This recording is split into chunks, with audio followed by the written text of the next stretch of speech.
एक आलसी लेकिन भोला भाला युवक था आनंद। दिन भर कोई काम नहीं करता, बस खाता ही रहता और सोता रहता। घर वालों ने कहा चलो जाओ निकलो घर से, कोई काम धाम करते नहीं हो, बस पड़े रहते हो। वह घर से निकलकर यूं ही भटकते हुए एक आश्रम पहुंचा। वहां उसने देखा कि एक गुरुजी है। उनके शिष्य कोई काम नहीं करते, बस मंदिर की पूजा करते हैं। उसने मन में सोचा, यह बढ़िया है, कोई काम धाम नहीं, बस पूजा ही तो करना है। गुरुजी के पास जाकर पूछा, क्या मैं यहाँ रह सकता हूँ? गुरुजी बोले, हाँ हाँ क्यों नहीं, लेकिन मैं कोई काम नहीं कर सकता गुरुजी।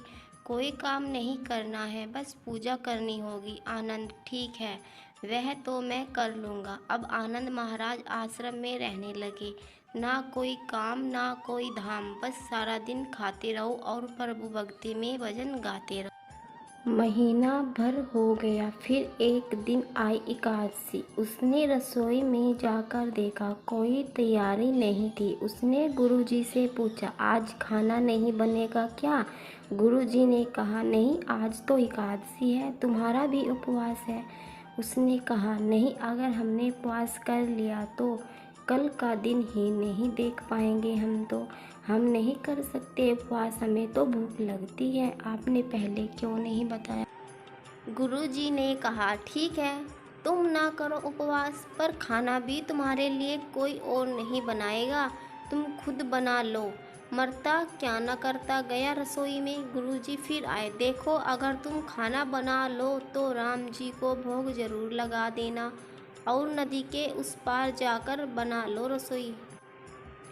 ठीक है। लकड़ी, आटा, तेल, घी, सब्जी लेकर आनंद महाराज चले गए। जैसा तैसा खाना भी बनाया। खाने लगा तो याद आया, गुरुजी ने कहा था कि राम जी का भोग लगाना है। वह भजन गाने लगा, आओ मेरे राम जी भोग लगाओ जी, प्रभु राम आइए, श्री राम आइए, मेरे भोजन का भोग लगाइए। कोई ना आया। वो बेचैन हो गया कि यहाँ तो भूख लगी है और राम जी आ ही नहीं रहे हैं। भोला मानस जानता नहीं था कि प्रभु साक्षात तो आएंगे नहीं, पर गुरु जी की बात मानना जरूरी है। फिर उसने कहा, देखो प्रभु राम जी, मैं समझ गया कि आप क्यों नहीं आ रहे हैं।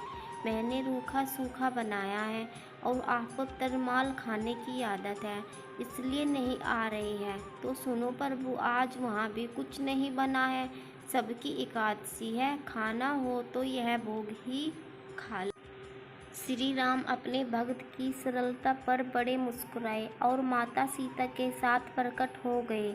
भक्त असमंज में, गुरु जी ने तो कहा था कि राम जी आएंगे, पर यहाँ तो माता सीता भी आई है और मैंने तो भोजन बस 2 लोगों का बनाया है। चलो कोई बात नहीं, आज इन्हें ही खिला देते हैं।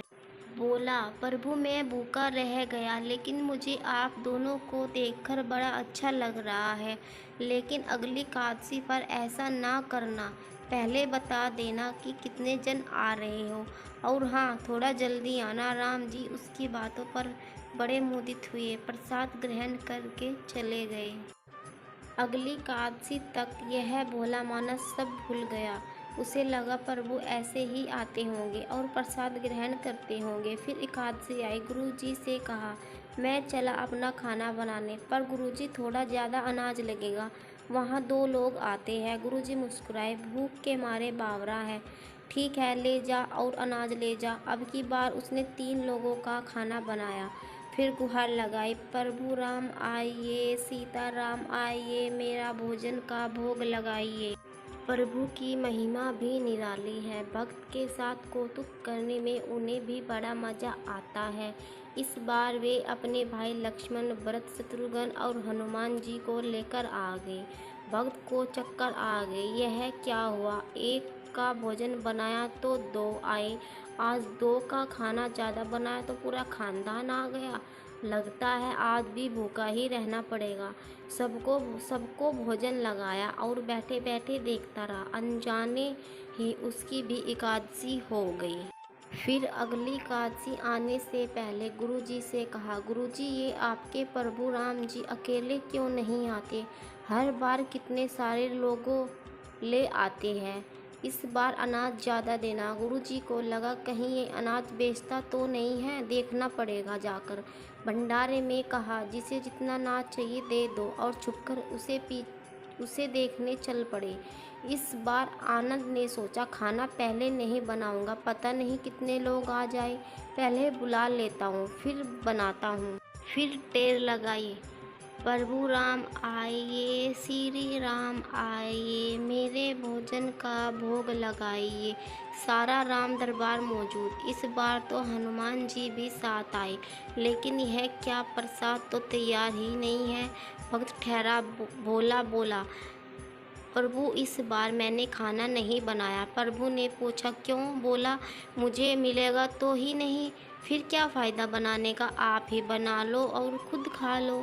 राम जी मुस्कुराए, सीता माता भी गदगद हो गई उसके मासूम जवाब से। लक्ष्मण जी बोले, क्या करे प्रभु? प्रभु बोले, वक्त की इच्छा है, पूरी तो करनी पड़ेगी, चलो लग जाओ काम से। लक्ष्मण जी ने लकड़ी उठाई, माता सीता आटा सामने लगी। भक्त एक तरफ बैठकर देखता रहा।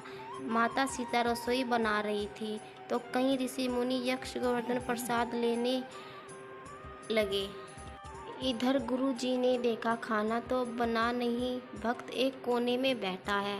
पूछा, बेटा क्या बात है, खाना क्यों नहीं बनाया? बोला, अच्छा किया गुरुजी आप आ गए, देखिए कितने लोग आते हैं प्रभु के साथ। गुरुजी बोले, मुझे तो कुछ नहीं दिख रहा है तुम्हारे और अनाज के सिवा। भक्त ने माथा पकड़ लिया, तो एक इतनी मेहनत करवाते हैं, प्रभु भूखा भी रखते हैं और ऊपर से गुरुजी को दिख भी नहीं रही है, यह है और बड़ी मुसीबत है। प्रभु से कहा, आप गुरुजी को क्यों नहीं दिख रहे हो? प्रभु बोले, मैं उन्हें नहीं दिख सकता। बोला, क्यों? वे तो बड़े पंडित हैं, ज्ञानी हैं, विद्वान हैं, उन्हें तो बहुत कुछ आता है, उनको क्यों नहीं दिखते आप? प्रभु बोले, माना कि उनको सब आता है, पर वे सरल नहीं हैं तुम्हारी तरह, इसलिए उनको नहीं दिख सकता।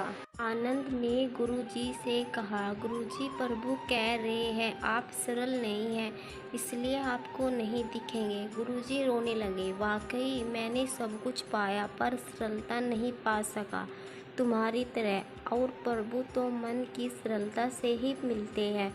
प्रभु प्रकट हो गए और गुरुजी को भी दर्शन दिए। इस तरह एक भक्त के कहने पर प्रभु ने रसोई भी बनाई। दोस्तों, आपको ये वीडियो पसंद आई तो वीडियो को लाइक कीजिए और चैनल को सब्सक्राइब कीजिए। Thank you.